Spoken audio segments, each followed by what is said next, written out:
Assalamu alaikum. My name is Sana and I'm an educationist and work as a principal of Camps Girls College, Tipu Sultan campus. Today the topic of my video is COVID and education, what to do next. COVID has affected each and every aspect of our life and it has changed everything around us. Its impact on the educational sector has been immense. Suddenly, due to the closure of schools, there was a panicking situation which forced us and pushed us into the digital era. Regardless of our interest, our age, we had to upgrade ourselves. We had to change and adapt to the new things that were coming ahead for us. The whole world became the classroom, whether it was the kitchen, drawing room, lounge, terrace, wherever the internet signals were strong, the classes were conducted and attended from there. Due to electricity breakdowns and internet issues, the class timing were kept flexible with mutual understanding of both the student and the teachers. Without their teaching aids being at home, the teachers had to unlearn their old traditional ways of teaching and had to develop new methodologies and try different approaches and and they had to start to use the latest technology to make their lessons effective. On the other hand, the parents struggled because they didn't know how to teach, but they had to step up and take control and had to teach their children, which created frustration in them. Even when with implementation and execution of SOPs, the schools and colleges were reopened, it was not an easy task. And now the role of the teacher was both that of a parent as well as that of a teacher. On one hand, they had to teach the students, while on the other hand, they had to look after their safety. And they had to ensure that the students don't put off their mask and use sanitizers properly at all times. During COVID, the loopholes in the educational system, especially that of Pakistan, came to highlight more than ever. And now, as educationists, it is our responsibility to remove them. Due to COVID, the whole world has changed, and so have we. So, how can we go back to the old traditional ways of teaching? These are the children of technological era, and their needs and wants are quite different than what we used to had. So now the question arises, what to do next?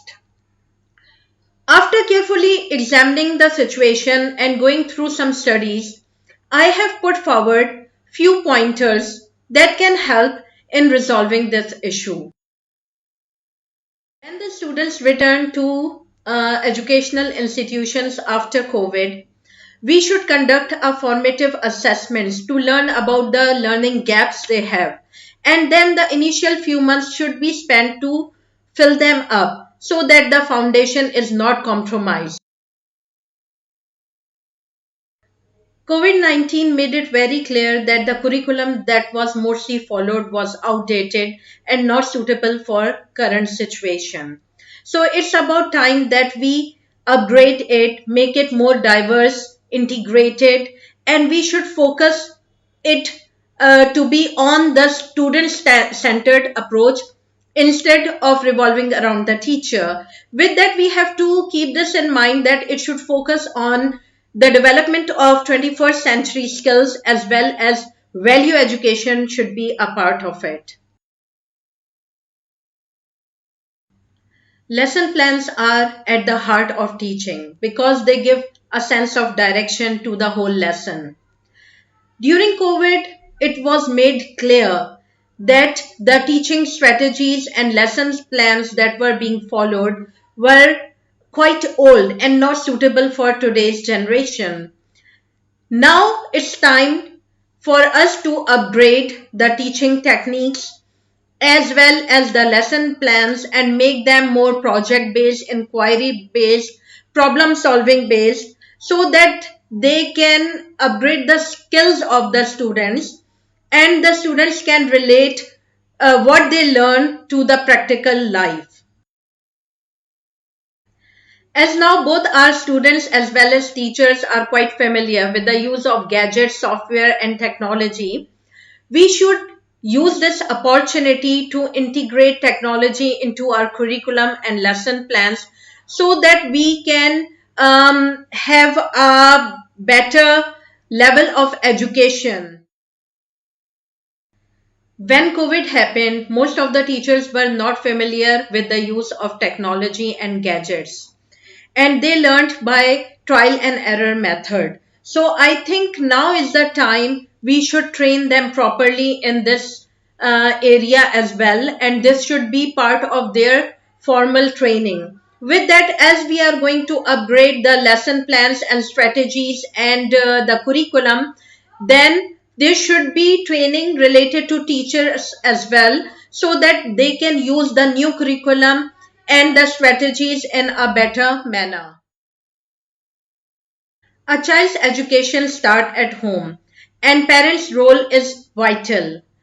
When the COVID started and there was sudden closure of schools, there was a panicking situation with that of parents. Most of them got really confused because they had to teach their children, and a lot of them didn't know how, which highlighted the fact that there should be some trainings, some workshops related to teaching the basic points to the parents so that they can help their children at home.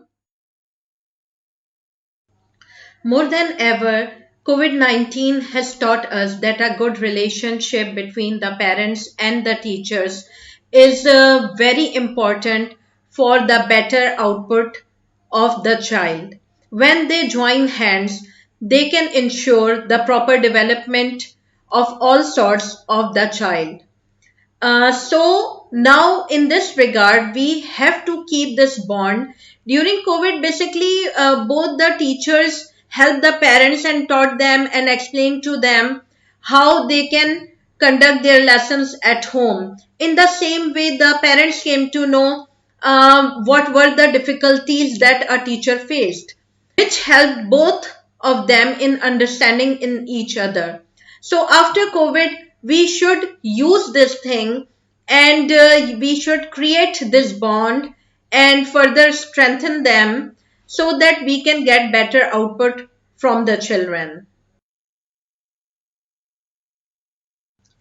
It is mostly believed that the teacher is the leader of the class, and the whole process of education revolves around them, which is not true. Previously, most of the time, what was happening is that teacher used to plan the lessons, and they used to play the active role, and the child was mostly passive, and they used to spoon feed the children, which is not right way. So now the teacher's role should be that of a facilitator, and they should design such activities that um, provoke the child to do the inquiry and research and find the answers and the solutions to the problem themselves under the supervision of teacher. And teacher should also should only offer help when they are asked, and they should only advise when they feel that the child needs it, not unnecessarily. COVID pushed the students to become self-learners, which make them more responsible, focused, and confident. So now our focus should be on designing such activities and designing such curriculum that make them and keep them a self-learner, so that they can move far ahead in life. Even if the teachers are absent, they continue to learn. The advantages of having less students in a class are well known. During COVID, due to social distancing, we had to have less students in the class, which helped in providing them individual attention, and the teacher was able to manage the class more effectively, which resulted in better output. So we should try this approach in the future as well to ensure better output of the students as well as teachers. This lockdown highlighted the need to have basic life skills like that of cooking, making home repairs, sewing, etc. So that if, God forbid, any such thing happens again, the students are well prepared to handle themselves and their lives. COVID-19 brought people together. It drew our attention to the basic values like friendship, empathy, family, love, care, compassion. And these are few of those skills that should be taught to our children, and they should be part of curriculum as well. To ensure quality of education in the future, we should have more formative assessments and less summative assessments so that we assess for learning and not of learning. The importance of having a strong immune system was clearly shown during COVID. Those people who had a strong immune system and were healthy were able to survive from this disease, or they were not affected with this disease. So, we should focus a lot on the physical activities at the school and colleges because a healthy body has a healthy mind. A lot of colleges and schools in Pakistan especially don't have playgrounds, even though learning takes place in the playground as well, and especially the young children, they learn through play. So on one hand, children uh, learn from it. On the other hand, their immune system becomes stronger.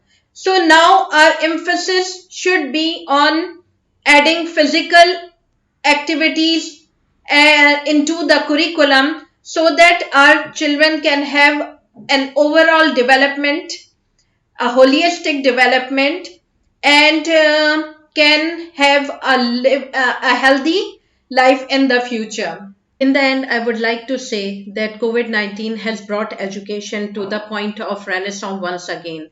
And we should utilize this opportunity to upgrade our curriculum and restructure the whole system so that our students and children can have a better future ahead of them, and so that they can adjust to the things that are coming forward in their life. If you think that you learned something, kindly like the video, subscribe to my channel, and click on the bell icon so you will come to know about the future videos as well.